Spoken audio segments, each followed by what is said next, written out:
ಭಾವನಾ?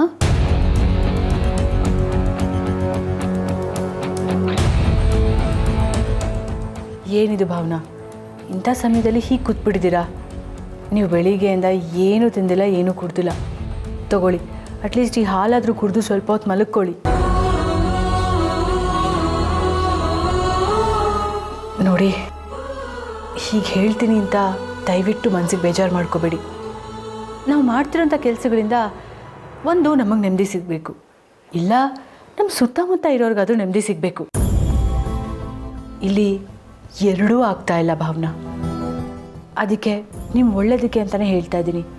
ಅತ್ತೆ ಯಾವಾಗಲೂ ಹೇಳೋ ಹಾಗೆ ನೀವು ಈ ಮನೆ ಬಿಟ್ಟು ಹೊರಟು ಬಿಡಿ.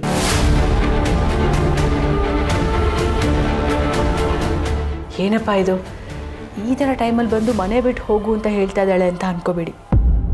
ಹೇಳಿದ್ನಲ್ಲ, ನಾನು ಎಲ್ಲ ಯೋಚನೆ ಮಾಡಿ ನಿಮ್ಮ ಒಳ್ಳೇದಕ್ಕೆ ಇದನ್ನು ಹೇಳ್ತಿರೋದು.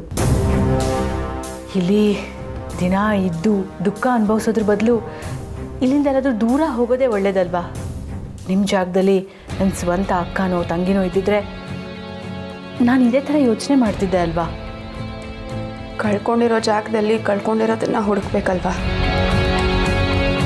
ಹಾಗೆ ಅವಮಾನ ಆಗಿರೋ ಜಾಗದಲ್ಲಿ ಅಭಿಮಾನ ಗಳಿಸ್ಕೋಬೇಕಲ್ವಾ? ನೋಡಿ, ತಲೆ ಗಟ್ಟಿಯಾಗಿದೆ ಅಂತ ಹೇಳಿ ಬಂಡೆ ಕಲ್ಲಿಗೆ ಚಚ್ಕೋಬಾರ್ದು. ಈಗ ನೀವು ಯೋಚನೆ ಮಾಡ್ತಿರೋದು, ಮಾತಾಡ್ತಾ ಇರೋದು ಎಲ್ಲ ಹಾಗೇ ಇದೆ.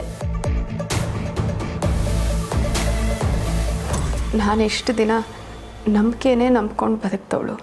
ಆದರೆ ಇಷ್ಟು ದಿವಸ ನೀವು ನಂಬ್ಕೊಂಡಿದ್ದು ಸಿದ್ದುನೇ ನಿಮಗೆ ಸಪೋರ್ಟ್ ಮಾಡೋಕ್ಕೆ ಅಂತ ಇಲ್ಲಿಲ್ವಲ್ಲ. ನೀವು ಒಬ್ಬರೇ ಇಲ್ಲಿದ್ದು ಹೇಗೆ ಹೋರಾಡ್ತೀರಾ? ಒಂದು ಹೆಜ್ಜೆ ಗೆಲುವಿನ ಕಡೆ ಇಡಕ್ಕೆ ಪ್ರಯತ್ನ ಮಾಡ್ತೀನಿ. ಅಯ್ಯೋ ಭಾವನಾ, ವಿಶ್ವಾಸ ಇರಬೇಕು, ಆತ್ಮವಿಶ್ವಾಸನೂ ಇರಬೇಕು. ಆದರೆ ಅತಿಯಾದ ಆತ್ಮವಿಶ್ವಾಸ ಇರಬಾರ್ದು. ಅತಿಯಾದರೆ ಅಮೃತನೂ ವಿಷ ಅಂತ ಕೇಳಿಲ್ವಾ ನೀವು? ನನಗೆ ಎಷ್ಟೇ ಅವಮಾನ ಆದರೂ ನಾನು ಹೆದರಲ್ಲ.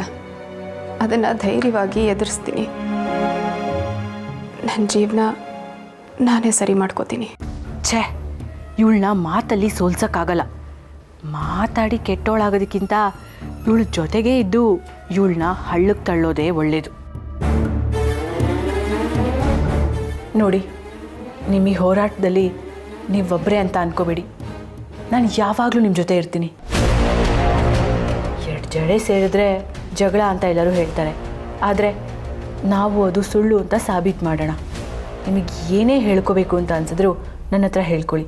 ನಾನು ಯಾವಾಗಲೂ ನಿಮ್ಮ ಸಹಾಯಕ್ಕಿರ್ತೀನಿ, ಆಯಿತಾ? ಈಗ ಈ ಬಿಸಿ ಹಾಲನ್ನು ಕುಡಿದು ಸ್ವಲ್ಪ ಹೊತ್ತು ನೆಮ್ಮದಿಯಿಂದ ನಿದ್ದೆ ಮಾಡಿ. ತಗೊಳ್ಳಿ.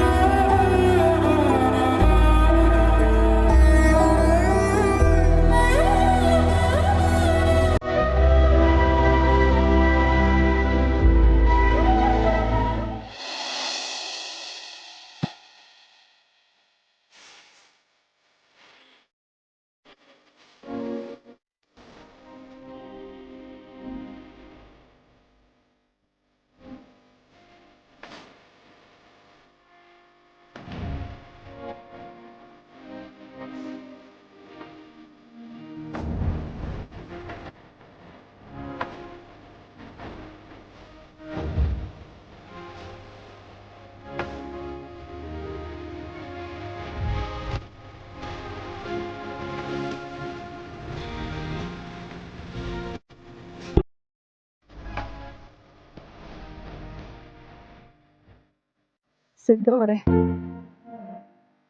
ನಿಮಗೆ ಕೆಲಸ ಮಾಡಿರೋದು ಸಾಧ್ಯನಾ? ನನಗಂತೂ ನಂಬಕ್ಕೆ ಆಗ್ತಿಲ್ಲ. ನನ್ನ ಜೊತೆಲೇ ಇದ್ದು ನನ್ನನ್ನು ಅಷ್ಟು ಪ್ರೀತಿ ಮಾಡ್ತೀರಾ ಅಂತ ಹೇಳ್ಕೊಂಡು ನನ್ನಿಂದಾನೇ ಇಷ್ಟೆಲ್ಲ ವಿಷಯ ಮುಚ್ಚಿಟ್ರಲ್ಲ. ನನ್ನ ಬೆನ್ನಿಗೆ ಚೂರಿ ಹಾಕ್ಬಿಟ್ರಲ್ಲ. ಯಾಕೆ ಸಿದ್ದವ್ರೆ, ಯಾಕೆ ಹೀಗೆ ಮಾಡಿದ್ರಿ? ಮೇಡಮ್ ಅವರೇ, ಇದೆಲ್ಲ ನಿಜನೇ ಇರ್ಬೋದು, ಆದರೆ ನನ್ನ ಪ್ರೀತಿ ಮಾತ್ರ ಸುಳ್ಳಲ್ಲ ಮೇಡಮ್ ಅವರೇ. ನಿಮ್ಮನ್ನು ಎಲ್ಲಿ ಕಳ್ಕೊಂಡ್ಬಿಡ್ತೀನಿ ಅನ್ನೋ ಭಯಕ್ಕೆ ನಿಮ್ಮ ಹತ್ರ ವಿಷಯ ಮುಚ್ಚಿಟ್ನೆ ಹೊರತು ನಿಮಗೆ ಮೋಸ ಮಾಡಬೇಕು ಅಂತಲ್ಲ ಮೇಡಮ್ ಅವರೇ. ಆಗಿದ್ದೆಲ್ಲ ಆಗೋಯ್ತು. ಇನ್ನು ಮುಂದೆನಾದರೂ ನಿಮ್ಮ ಜೊತೆ ಖುಷಿಯಾಗಿ ಚೆನ್ನಾಗಿರೋಣ ಅಂತ ಕನ್ಸು ಕಟ್ಕೊಂಡಿದ್ದೆ. ನನ್ನ ಆಸೆಗಳಿಗೆ ತಣ್ಣೀರು ಎರಚಿಬಿಟ್ರಲ್ಲ. ಯಾಕೆ ಸಿದ್ದು ಅವರೇ? ನಿಮ್ಮ ಪ್ರತಿ ಆಸೆಗೂ ಒತ್ತಾಸೆಯಾಗಿ ನಿಲ್ಬೇಕು ಅಂತ ಆಸೆ ಇತ್ತು ಮೇಡಮ್ ಅವರೇ. ಆದರೆ ಇದ್ಯಾವುದು ನಾನು ಬೇಕು ಅಂತ ಮಾಡಿರೋದಲ್ಲ. ನಿಮಗೆ ಹೇಗೆ ತಾನೇ ಮನ್ಸು ಬಂತು? ಹಾಗಾದ್ರೆ ನಾನು ನಿಮ್ಮನ್ನು ನಂಬಿದ ತಪ್ಪಾ? ನಾನು ನಿರ್ಧಾರ ತಗೊಂಡಿದ್ದು ಸರಿ ಇರಲಿಲ್ವಾ? ಏನಾಯ್ತು ಸಿದ್ದು ಅವರೇ, ಏನಾಯ್ತು? ನೀವು ಸರಿ ಇದ್ದಾರೆ ಮೇಡಮ್ ಅವರೇ, ಆದ್ರೆ ಇಲ್ಲಿ ಸರಿ ಇಲ್ಲದೆ ಇರೋದು ನನ್ನ ಹಣೆ ಬರ ಅಷ್ಟೇ. ನಿಮ್ಮ ಹತ್ರ ನನ್ನ ಪ್ರೀತಿ ಹೇಳ್ಕೊಂಡಾಗ್ಲಾದ್ರೂ ನನಗೆ ನಿಜ ಹೇಳಬೇಕು ಅಂತ ಅನ್ನಿಸ್ಲಿಲ್ವಾ ನಿಮಗೆ? ನಿಮ್ಮನ್ನು ಅಷ್ಟೆಲ್ಲ ನಂಬಿದ್ದೀನಿ ಅನ್ನೋ ಕಾರಣಕ್ಕಾದ್ರೂ ನನ್ನ ಹತ್ರ ಒಂದ್ಸಲ ಈ ವಿಷಯ ಹೇಳ್ಕೋಬೇಕು ಅಂತ ಅನ್ನಿಸ್ಲಿಲ್ವಾ? ನನ್ನ ನಂಬಿಕೆಗೆ ಮೋಸ ಮಾಡಿಬಿಟ್ರಲ್ಲ ಸಿದ್ದು ಅವರೇ, ಯಾಕೆ ಹೀಗೆ ಮಾಡಿದ್ರಿ? ನನ್ನ ಕ್ಷಮಿಸ್ಬಿಡಿ ಮೇಡಮ್ ಅವರೇ, ನನ್ಗೀಗ ಕ್ಷಮೆ ಕೇಳೋದ್ಬಿಟ್ಟು ಬೇರೆ ಏನು ಮಾಡೋಕ್ಕಾಗೋದಿಲ್ಲ. ದಯವಿಟ್ಟು ನನಗೆ ಕ್ಷಮಿಸ್ಬಿಡಿ.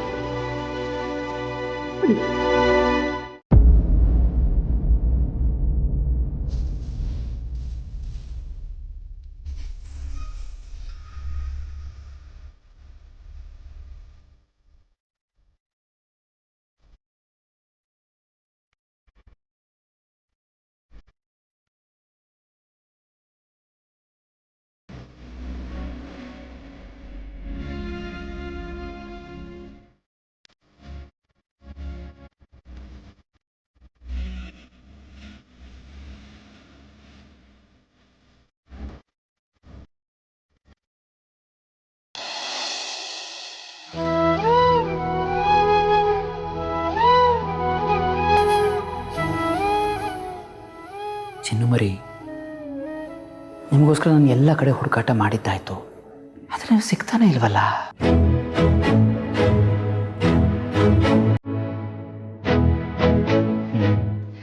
ನಿಮಗೆ ನನ್ನ ಮೇಲೆ ಬೇಜಾರಾಗಿದ್ರೆ ನೀವುಗಳೆಲ್ಲ ಹೋಗ್ತಾ ಇದ್ರಿ?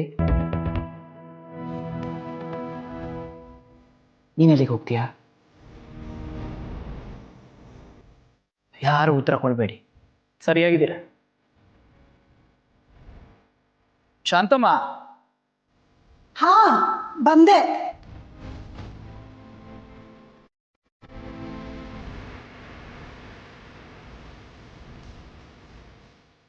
ಹೇಳು ಜಯಂತ್.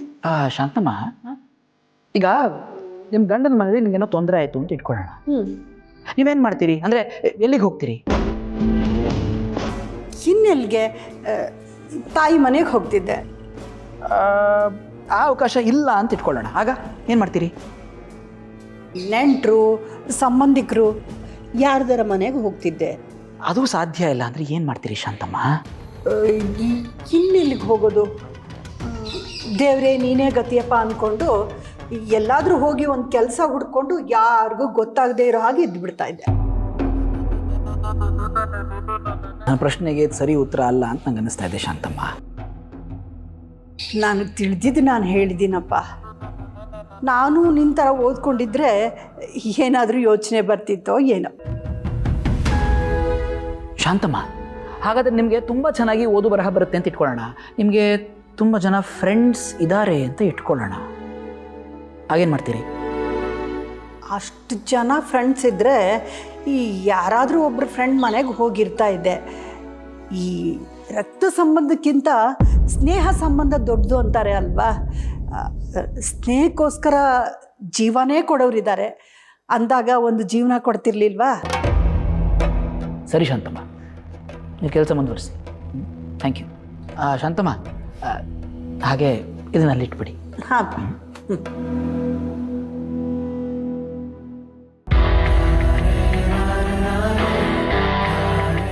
ಜಯಂತ, ಇಷ್ಟು ದಿನ ನೀನು ಈ ವಿಷಯದ ಬಗ್ಗೆ ಯೋಚನೆ ಮಾಡಲಿಲ್ವಲ್ಲೋ?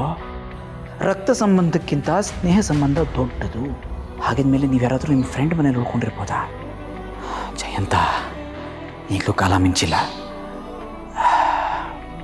ಫ್ರೆಂಡ್ಸ್ನೆಲ್ಲ ಕಾಂಟ್ಯಾಕ್ಟ್ ಮಾಡ್ತೀನಿ.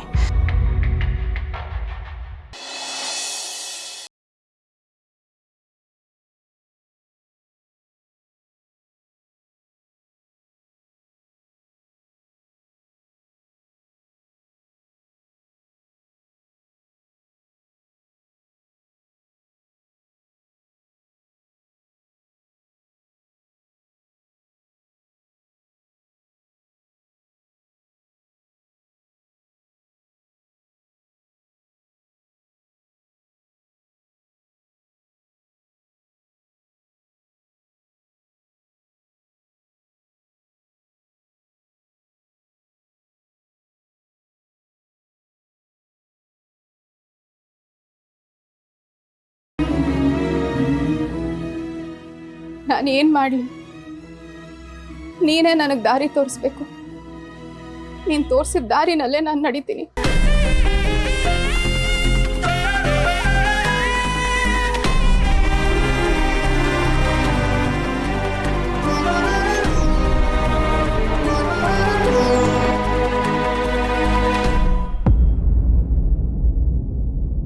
ಭಾವನಾ,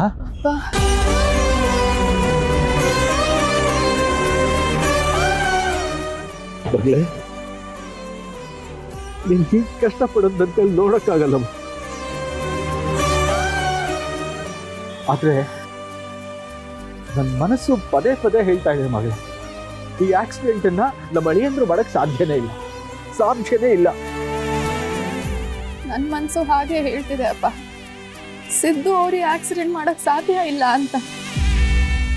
ಆದ್ರೆ ಸಿದ್ದು ಅವರು ತಪ್ಪೊಪ್ಕೊಂಡು ಶಿಕ್ಷೆ ಅನುಭವಿಸ್ತಿರುವಾಗ ನಾನು ಯಾವ್ದನ್ನ ನಂಬ್ಲಿ ಯಾವ್ದನ್ನ ಬಿಡ್ಲಿ ಅಂತಾನೆ ಗೊತ್ತಾಗ್ತಿಲ್ಲ. ಮಗಳೇ, ಅಳಿಯಂದ್ರ ಬಗ್ಗೆ ಎಲ್ರಿಗಿಂತ ನಿನಗೆ ಚೆನ್ನಾಗಿ ಗೊತ್ತು. ಮದುವೆ ಆಗಿ ಇಷ್ಟು ದಿನ ಆದ್ರೂ ಅವ್ರ ನಡೆ ನುಡಿನ ನೀನ್ ಗಮನಿಸಿದ್ಯಾ? ಒಂದು ತಪ್ಪು ಮಾಡಿದಾರ? ಎಲ್ರಿಗೂ ಸಹಾಯ ಮಾಡಬೇಕು ಅನ್ನೋ ಮನಸ್ಸಮ್ಮ, ಇಂಥ ತಪ್ಪು ಮಾಡಕ್ ಹೇಗ್ ಸಾಧ್ಯ?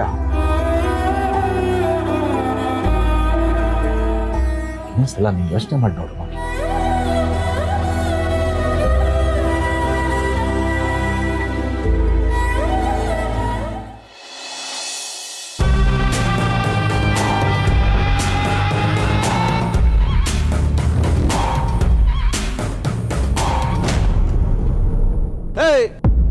ಮಡಗಲ್ಲ ಹೋಗ್ಲಾ ಅತ್ಲಾಗೆ.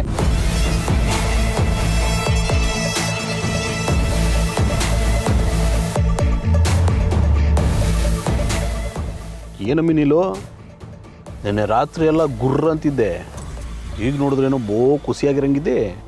ಯಾಕ್ರಿ ನಾನು ಖುಷಿಯಾಗಿರ್ಬಾರ್ದಾ? ಓ ಇರ್ಬೋದು, ಆದ್ರೆ ಪಕ್ಕದ ಮನೆ ಒಲೆಯಲ್ಲಿ ಬೇಳೆ ಬೇಯಿಸ್ಕೊಂಡು ಖುಷಿಯಾಗಿರ್ಬಾರ್ದು ಅಷ್ಟೇ. ಹೋಗ್ರಿ ನೀವು. ನನ್ನ ಮುಖ ನೋಡಿದ್ರೆ ನಿಮಗೆ ನಾನು ಖುಷಿಯಾಗಿದ್ದೀನಿ ಅಂತ ಅನ್ಸುತ್ತಾ ಹೇಳಿ? ಈ ಮನೆ ಮಗ ಮುಂದೆ ಈ ಮನೆಗೆ ವಾರಸ್ದಾರ. ಸಿದ್ದು ಜೈಲಲ್ಲಿ ಕೊಳಿತಾ ಇದ್ದಾರೆ. ಹೀಗಿರ್ಬೇಕಾದ್ರೆ ನಾನು ಹೇಗ್ರಿ ಖುಷಿಯಾಗಿರೋಕ್ಕಾಗುತ್ತೆ ಹೇಳಿ? ನೀವು ಬೇರೆ ಬರೀ ನನ್ನ ಬಗ್ಗೆ ತಪ್ಪೇ ತಿಳ್ಕೊತೀರಪ್ಪ. ನನ್ನ ಮುಖನ ಸರಿಯಾಗಿ ನೋಡಿದ್ರೆ ನಿಮಗೆ ಗೊತ್ತಾಗುತ್ತೆ ನನ್ನ ಮನಸ್ಸಲ್ಲಿ ಎಷ್ಟು ದುಃಖ ಇದೆ ಅಂತ. ಇಲ್ಲಂಬರಿ, ಅನ್ನ ಬೆಂದದ ಇಲ್ವಾ ಅಂತ ನೋಡೋಕ್ಕೆ ಒಂದಗ್ಲನ್ನೇ ಕಡಿಮೆ ನೋಡೋದು, ಎಲ್ಲಾಗ್ಲೂ ಹಿಂಗೆ ನೋಡೋಕ್ಕಿಲ್ಲ. ನಿನ್ನೆ ರಾತ್ರಿ ನೀನಂತವ್ ಏನೇನು ಮಾತಾಡ್ದೆ ಅನ್ನೋದನ್ನ ನಾನು ಮರ್ತ್ಬಿಟ್ಟಿದ್ದೀನಿ ಅನ್ಕೊಂಡಿದ್ಯಾ? ನಿನ್ನೆ ಎಲ್ಲ ಸಿದ್ದು ಜೈಲಿಗೆ ಹೋಗಿದ್ದು ಒಳ್ಳೇದೇ ಆಯಿತು ಅಂದ್ಬಿಟ್ಟು ಈಗ ಏನು ಗೊತ್ತಿಲ್ಲದೆ ನಂಗೆ ನಾಟಕ ಆಡ್ತಾ ಇದೆಯಾ? ಇಷ್ಟೇ ರೀ ನೀವು ನನ್ನ ಅರ್ಥ ಮಾಡ್ಕೊಂಡಿರೋದು. ನನ್ನ ಗಂಡನ ಭವಿಷ್ಯ ಚೆನ್ನಾಗಿರುತ್ತೆ ಅಂತ ಅಂದ್ಕೊಂಡು ನನ್ನ ಹತ್ರ ಮಾತಾಡಿದ ನಿಜ. ಆದರೆ ನಾನು ಬರೀ ನಿಮ್ಮ ಹೆಂಡತಿ ಅಷ್ಟೇನಾ? ಈ ಮನೆಗೆ ಸೊಸೆ ಕೂಡ ತಾನೆ. ಈ ಮನೇಲಿರೋರೆಲ್ಲ ಇಷ್ಟೊಂದು ದುಃಖದಲ್ಲಿ ಕೈ ತೊಳಿತಾ ಇರ್ಬೇಕಾದ್ರೆ ನಾನು ಹೇಗೆ ತಾನೇ ಖುಷಿಯಾಗಿರಕ್ಕೆ ಸಾಧ್ಯ ರೀ? ನನ್ನ ಬಿಟ್ಬಿಡಿ, ಅತ್ತೆ ಮುಖ ನೋಡೋಕ್ಕಾಗ್ತಾ ಇಲ್ಲ. ಅವ್ರು ಎಷ್ಟು ದುಃಖ ಪಡ್ತಾ ಇದ್ದಾರೆ ಅಂತ ಅಂದರೆ ಸಮಾಧಾನ ಮಾಡೋಕ್ಕೂ ಆಗ್ತಿಲ್ಲ. ಅವ್ರ ದುಃಖ ನನ್ನ ಕಣ್ಣಿಂದ ನೋಡೋಕ್ಕಾಗ್ತಿಲ್ಲ ರೀ, ನೋಡೋಕ್ಕಾಗ್ತಿಲ್ಲ. ಓಹೋ, ನೀನು ಅವನ್ನ ಸಮಾಧಾನ ಮಾಡ್ದ? ನಂಗೆ ನಂಬಿಕೆ ಬತ್ತಲ್ಲ ಕಣಮಿ, ನೀನು ಸಮಾಧಾನ ಮಾಡೋಳಲ್ಲ. ಬರೋದಕ್ಕೆಲ್ಲ ಮಸಾಲೆ ಹಾಕಿ ಉರಿಯೋ ಬೆಂಕಿಗೆ ತುಪ್ಪ ಸುರಿದು ಬೆಂಕಿ ದಗ ದಗ ದಗ ಅಂತ ಉರಿಯೋದು ನೋಡಿ ಮಜಾ ತಗೊಳ್ಳೋಳು. ನಾನು ತವಳೆ ಹೇಳ್ತಾಳೆ. ಶ್ರೀ, ಯಾಕ್ರಿ ಹೀಗೆಲ್ಲ ಮಾತಾಡಿ ನನ್ನ ಮನಸ್ಸನ್ನ ನೋಯಿಸ್ತಾ ಇದ್ದೀರಾ? ಅಲ್ಲ ರೀ, ನಡೆಯೋವಾಗೇನೋ ಎಡ್ಬೋದು ಸಹಜ. ಹಾಗೆ ಅಂತ ನಾನು ಏನೋ ತಪ್ಪಾಗಿ ಮಾತಾಡಿದ್ದೀನಿ, ಅದಕ್ಕೆ ನನಗೆ ದುಃಖನೇ ಇಲ್ಲ ಅಂತ ಅನ್ಕೊಂಡ್ಬಿಡೋದಾ? ನನ್ನ ಮನಸ್ಸಲ್ಲಿ ಎಷ್ಟು ದುಃಖ ಇದೆಯೋ ಪಾಪ ನಿಮ್ಮ ಮನಸ್ಸಲ್ಲಿ ಅದಕ್ಕಿಂತ ಡಬ್ಬಲ್ಲು, ಅಲ್ಲಲ್ಲ 4 ಪಟ್ಟು ಜಾಸ್ತಿ ದುಃಖ ಇದೆ ಅಂತ ನನಗೆ ಚೆನ್ನಾಗಿ ಗೊತ್ತು ರೀ. ನಾನೇನೋ ನನ್ನ ಗಂಡ ಅಲ್ವಾ ಅಂತ ಬಾಯಿಗೆ ಬಂದೆಲ್ಲ ಮಾತಾಡ್ಕೊಂಡು ದುಃಖನ ಹೊರಗೆ ಹಾಕ್ಬಿಡ್ತೀನಿ. ಆದರೆ ಪಾಪ ನೀವು ಅದನ್ನ ಹೊರಗೆ ಹೇಗೆ ಹಾಕ್ತೀರಾ ಹೇಳಿ? ಯಾರ ಹತ್ರ ಹೇಳ್ಕೊತೀರಾ? ಅದಕ್ಕೆ ರೀ, ನೀವು ಸಮಾಧಾನವಾಗಿರೋ ಹಾಗೆ ನಿಮ್ಮನ್ನ ಚೆನ್ನಾಗಿ ನೋಡ್ಕೋಬೇಕಾಗಿರೋದು ನನ್ನ ಕರ್ತವ್ಯ ಅಲ್ವಾ? ಅದ್ರ ಬಗ್ಗೆನೇ ಯೋಚನೆ ಮಾಡ್ತಾ ನಿಂತ್ಕೊಂಡಿದ್ದೆ ಅಷ್ಟೆ.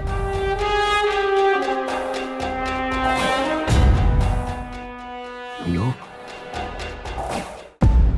ನಿನ್ನಿಂದ ನಾನು ಇದನ್ನೇ ಕಡಿಮೆ ಬಯಸೋದು. ನೋಡು, ನಿಮ್ಮಪ್ಪನ ಮನೆ ಹೆಂಗ್ ಚೆನ್ನಾಗಿರ್ಲಿ ಅಂತ ಬಯಸ್ತೀಯೋ ಹಂಗೆ ಪ್ರತಿಯೊಂದು ಹೆಣ್ಣುವೆ ನಾನು ಓದ್ ಗಂಡನ ಮನೆನೂ ಕೂಡ ಚೆನ್ನಾಗಿರ್ಲಪ್ಪ ಅಂತ ಬಯಸಿದ್ರೆ ಮನೆ ಬೃಂದಾವನದಂಗಿರ್ತದೆ ಕಣಮಿ. ನೀಲು,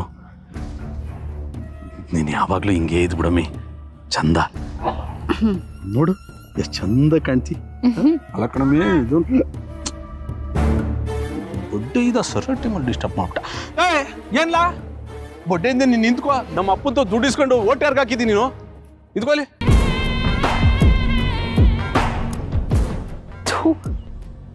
ಈ ಮನೆಗೆ ಬಂದಾಗಿಂದ ನಾನು ಅದು ಎಷ್ಟು ಕಷ್ಟ ಅನುಭವಿಸಿದ್ದೀನಿ ನನಗೆ ಮಾತ್ರ ಗೊತ್ತು. ಗಂಡ ಅಂತ ಒಂದೇ ಒಂದು ದಿವಸನೂ ನಡ್ಕೊಂಡಿಲ್ಲ. ಯಾವಾಗ ನೋಡಿದ್ರು ಒಳ್ಳೆಯವ್ರ ಅಪ್ಪನಿಂದ ಬಾಲದ ಥರ ಬಿದ್ದಿರೋದೇ ಆಯಿತು. ಅದಕ್ಕೆಲ್ಲ ಅದು ಯಾವಾಗ ಮುಕ್ತಿ ಸಿಗುತ್ತೋ ಏನೋ. ಸಿಗಲ್ಲ. ಸರಿಯಾಗಿ ಬುದ್ಧಿ ಕಲಿಸ್ತೀನಿ. ಇವನು ವಿರುದ್ಧವಾಗಿ ಹೋದರೆ ನನಗೇನು ಸಿಗಲ್ಲ.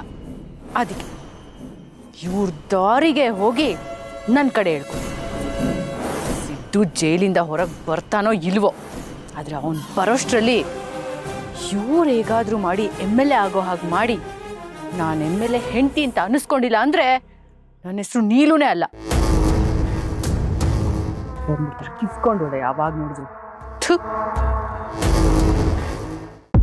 ನನ್ನ ಮನಸ್ಸು ಒಪ್ತಿಲ್ಲ ಅಪ್ಪ. ಆದರೆ ಈಗ ಏನು ಮಾಡಲಿ, ಹೇಗೆ ಮಾಡಲಿ ಒಂದು ತೋಚ್ತಾ ಇಲ್ಲ. ಅರ್ಥ ಆಗುತ್ತೆ ಮಗಳೇ. ಜೀವನದಲ್ಲಿ ಒಂದೊಂದ್ಸಲ ಹೀಗೆ ಅನಿರೀಕ್ಷಿತವಾದ ಘಟನೆಗಳು ನಡೆಯುತ್ತಮ್ಮ. ಆದರೆ ಆಗ ತಪ್ಪು ಯಾವುದು ಸರಿ ಯಾವುದು ಅಂತ ವಿವೇಕದಿಂದ ಯೋಚನೆ ಮಾಡಿ ನಾವು ಮುಂದಿನ ಹೆಜ್ಜೆ ಇಡಬೇಕಾಗುತ್ತೆ. ಗಂಡ ಹೆಂಡತಿ ಸಂಬಂಧ ಬಹಳ ಪವಿತ್ರವಾದ ಸಂಬಂಧ ಮಗಳೇ. ಒಬ್ರು ಕಷ್ಟದಲ್ಲಿರ್ಬೇಕಾದಾಗ ಇನ್ನೊಬ್ರು ಅವ್ರಿಗೆ ಹೆಗಲು ಕೊಡಬೇಕಾಗುತ್ತೆ. ಈಗ ಅಳಿಯಂದ್ರಿಗೆ ನೀನ್ ಸಪೋರ್ಟ್ ಆಗಿ ನಿಂತ್ಕೊಳ್ಳೋದು ನಿನ್ ಕರ್ತವ್ಯ ಮಗಳೇ. ಅವ್ರು ತಪ್ಪು ಮಾಡಿಲ್ಲ ಅಂತ ಎಲ್ರಿಗೂ ಗೊತ್ತಿದೆ. ಆದ್ರೆ ಕೋರ್ಟ್ಗೆ ಸಾಕ್ಷಿ ಮೂಲಕ ಅದನ್ನ ಸಾಬೀತುಪಡಿಸಿ ಅವ್ರನ್ನ ಆಚೆ ಕರ್ಕೊಂಡು ಬರಲೇಬೇಕು. ನಿನ್ನ ಬದುಕನ್ನ ನೀನು ಗಟ್ಟಿ ಮಾಡ್ಕೋಬೇಕು ಮಗಳೇ. ಏನಾದ್ರೂ ಹೋರಾಟ ಮಾಡು. ಅಳಿಯಂದ್ರನ್ನ ಬಿಡಿಸ್ಕೊಂಡು ಬರ್ಬೇಕಾದ ಜವಾಬ್ದಾರಿ ನಿಂದಮ್ಮ. ನನಗೂ ಹಾಗೆ ಅನ್ನಿಸ್ತಿದೆ ಅಪ್ಪ. ಸಿದ್ದು ಅವರು ತಪ್ಪು ಮಾಡೋ ಅಂಥವ್ರಲ್ಲ. ಅವ್ರಿಲ್ದೆ ನನ್ನ ಬದುಕು ಇಲ್ಲ ಅಪ್ಪ. ಹೇಗಾದ್ರೂ ಮಾಡಿ ಸಿದ್ದು ಅವ್ರನ್ನ ಹೊರಗೆ ಕರ್ಕೊಂಡ್ ಬಂದೇ ಬರ್ತೀನಿ. ಅಷ್ಟು ಮಾಡುವಾಗಲೇ ಯಾವತ್ತಿದ್ರೂ ಸತ್ಯಕ್ಕೆ ಜಯ.